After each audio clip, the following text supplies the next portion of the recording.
નમસ્કાર વિદ્યાર્થી મિત્રો, સ્વાગત છે યુટ્યુબ ચેનલ મિશન ગવર્મેન્ટ એક્ઝામની અંદર. આજના વિડીયોની અંદર આપણે વાત કરીશું નિબંધ સૌર ઉર્જા અને પર્યાવરણ. શરૂ કરીએ આજનો વિડીયો. બ્રહ્માંડના આ ચોકમાં સૂરજ સનાતન દેવ છે, જેના પ્રકાશે જીવતી સૃષ્ટિ તણીહર ભેવ છે. આજે સંકટમાં પડી છે પૃથ્વી માતા આપણી, સૌર ઉર્જા જ લાવશે પ્રકૃતિ તણી નવખેવ છે. વિશ્વની ઉત્પત્તિ અને તેના સંચાલન પાછળ કોઈ એક જ મહાશક્તિ રહેલી છે, અને તે શક્તિનો સૌથી પ્રત્યક્ષ, જીવંત અને અખૂટ સ્ત્રોત એટલે સૂર્યનારાયણ. અનાદિકાળથી પૃથ્વી પરના સમગ્ર જીવનનો આધાર સૂર્યપ્રકાશ રહ્યો છે. વનસ્પતિના પ્રકાશ સંશ્લેષણની પ્રક્રિયાથી લઈને પૃથ્વી પરના ઋતુચક્રના સંચાલન સુધી દરેક બાબતમાં સૂર્યની ભૂમિકા કેન્દ્ર સ્થાને છે. વર્તમાન સમયમાં જ્યારે સમગ્ર માનવજાત અને ગ્લોબલ વોર્મિંગ, અસાધારણ પ્રદૂષણ અને પર્યાવરણીય કટોકટી જેવી ભયાનક સમસ્યાઓનો સામનો કરી રહી છે, ત્યારે સૂર્ય આપણી સમક્ષ એક અદ્ભુત તારણહાર અને પરમ આશીર્વાદ તરીકે ઊભો છે. સૌર ઉર્જા એ માત્ર ટેકનોલોજીની મદદથી વીજળી મેળવવાનું એક સામાન્ય સાધન નથી, પરંતુ આપણી વહાલી પૃથ્વીને વિનાશના આરેથી બચાવવા માટેનો એકમાત્ર સુરક્ષિત, સ્વચ્છ અને લાંબા ગાળાનો ટકાઉ માર્ગ છે. જેમ જેમ પરંપરાગત ઉર્જાના મર્યાદિત સ્ત્રોતો ઝડપથી ખૂટી રહ્યા છે, તેમ તેમ સૌર ઉર્જાનું મહત્ત્વ દિન પ્રતિદિન અનિવાર્ય બનતું જાય છે, અને તે ગ્રીન એનર્જી ક્રાંતિનું પ્રતીક બની રહી છે. માનવજાતે પોતાના ભૌતિક સુખ સાધનો, ઔદ્યોગિક ક્રાંતિ અને આર્થિક વિકાસની આંધળી દોટમાં લાંબા સમય સુધી કોલસો, પેટ્રોલિયમ અને કુદરતી ગેસ જેવા અશ્મિભૂત ઇંધણો પર આંધળો આધાર રાખ્યો છે. આ બિન નવીનીકરણીય ઇંધણોના અતિશય અને બેફામ વપરાશને કારણે વાતાવરણમાં carbon dioxide, monoxide, sulphur dioxide અને અન્ય હાનિકારક ગ્રીન હાઉસ વાયુઓનું પ્રમાણ ભયજનક સપાટીએ પહોંચી ગયું છે. આના પરિણામે વૈશ્વિક તાપમાનમાં સતત વધારો થઈ રહ્યો છે. ધ્રુવ પ્રદેશોના કરોડો વર્ષ જૂના ગ્લેશિયર્સ ઝડપથી ઓગળી રહ્યા છે, અને સમુદ્રની સપાટી વધવાથી કિનારાના શહેરો ડૂબવાના જોખમ હેઠળ છે. હવાનું પ્રદૂષણ એટલું વધી ગયું છે કે મહાનગરોમાં શ્વાસ લેવો પણ ઝેર સમાન બની ગયો છે. આ તમામ ગંભીર અને જટિલ વૈશ્વિક સમસ્યાઓનો સૌથી સચોટ, કુદરતી અને કાયમી ઉકેલ સૌર ઉર્જા પાસે છે. સૌર ઉર્જા એ સંપૂર્ણપણે શુદ્ધ, પ્રદૂષણ મુક્ત અને પુનઃપ્રાપ્ય ઉર્જાનો સ્ત્રોત છે. સૂર્યમાંથી વીજળી મેળવતી વખતે કોઈ પણ પ્રકારનો ધુમાડો, ઝેરી વાયુઓ, રાસાયણિક કચરો કે રાખ ઉત્પન્ન થતી નથી, જેથી વાતાવરણના ઓઝોન સ્તરને નુકસાન થતું અટકે છે. સૌર ઉર્જાનો સૌથી મોટો અને નકારી ન શકાય તેવો ફાયદો એ છે કે તે ક્યારેય પણ ખૂટવાની નથી. કોલસો કે ખનિજ તેલના ભંડારો પૃથ્વીના પેટાળમાં મર્યાદિત છે, અને આગામી ગણતરીના દાયકાઓમાં તે સંપૂર્ણપણે સમાપ્ત થઈ જશે.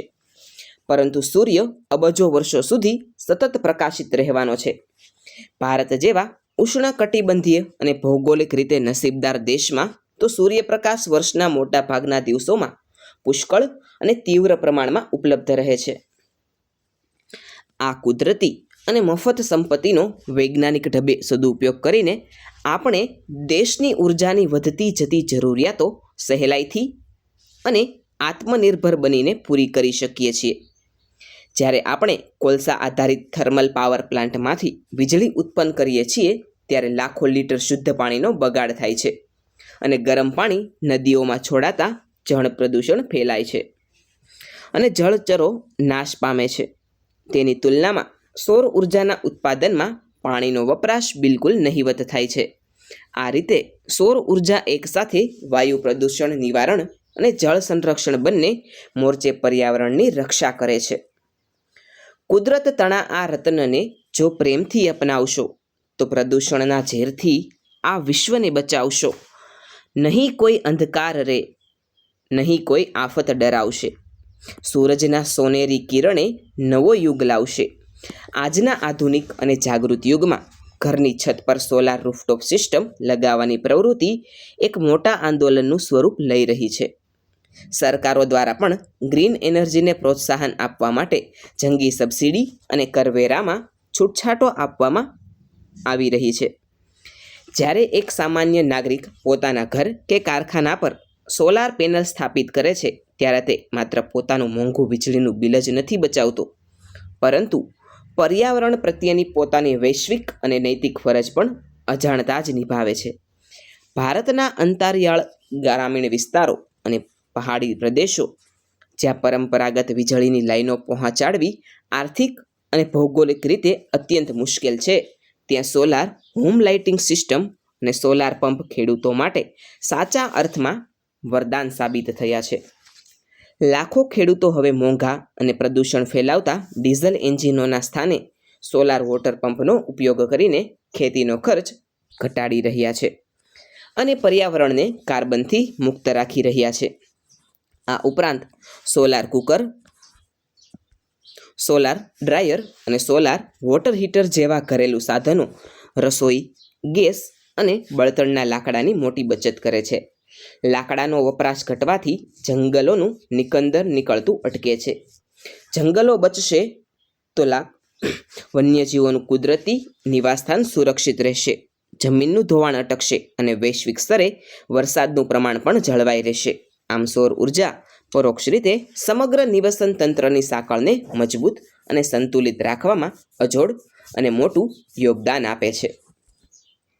પર્યાવરણ વ્યવસ્થાપનની દ્રષ્ટિએ વધુ ઊંડાણપૂર્વક વિચાર કરીએ તો પરંપરાગત પાવર પ્લાન્ટ્સ પૃથ્વીના ફળદ્રુપ જમીન વિસ્તારને પણ ભારે નુકસાન પહોંચાડે છે અને કચરાના ઢગલા ખડકે છે.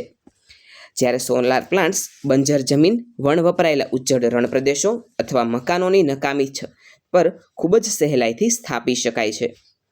ગુજરાતના પાટણ જિલ્લાના ચારણકા ગામ ખાતે આવેલો વિશાળ સોલાર પાર્ક અથવા નર્મદા નહેરની સપાટી પર બનેલી દેશની સૌપ્રથમ સોલાર પેનલ ગ્રીડ આનું આંતરરાષ્ટ્રીય સ્તરે પ્રશંસા પામેલું શ્રેષ્ઠ ઉદાહરણ છે. નહેરની ઉપર પેનલો ગોઠવવાથી જમીન સંપાદનોનો મોટો ખર્ચ અને વિવાદ બચે છે અને સાથે સાથે ઉનાળાની કાળઝાળ ગરમીમાં પાણીનું થતું બાષ્પીભવન અટકાવી શકાય છે, જેનાથી લાખો ગેલન કિંમતી પાણી બચે છે અને નીચે પેનલો પણ ઠંડી રહેતા તેની કાર્યક્ષમતા વધે છે.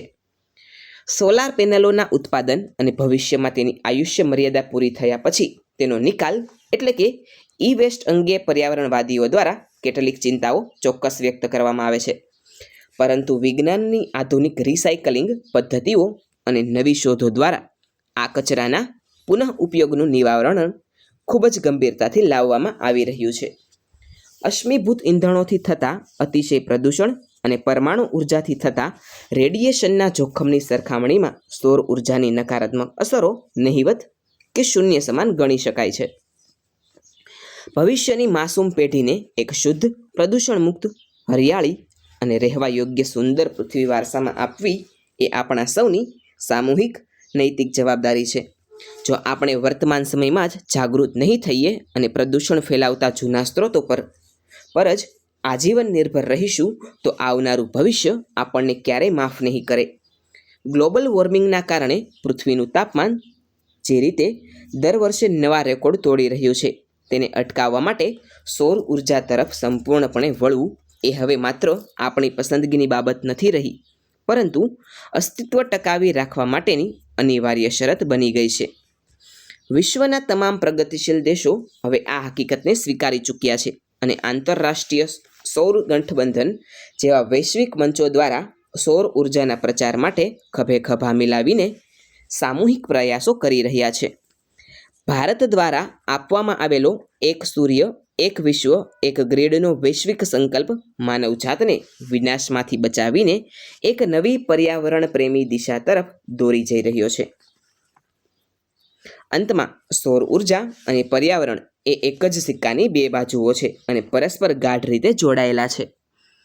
પર્યાવરણની શુદ્ધતા અને પ્રકૃતિના સંતુલનને જાળવી રાખવા માટે સૌર ઉર્જા એ રામબાણ ઇલાજ છે. સૂર્ય આપણી પાસેથી કોઈ પણ પ્રકારની કિંમત વસૂલ્યા વિના કોઈ પણ જ્ઞાતિ, ધર્મ કે દેશના ભાતભાવ વિના સમાન રીતે પોતાના અમૂલ્ય પ્રકાશ વહેંચે છે.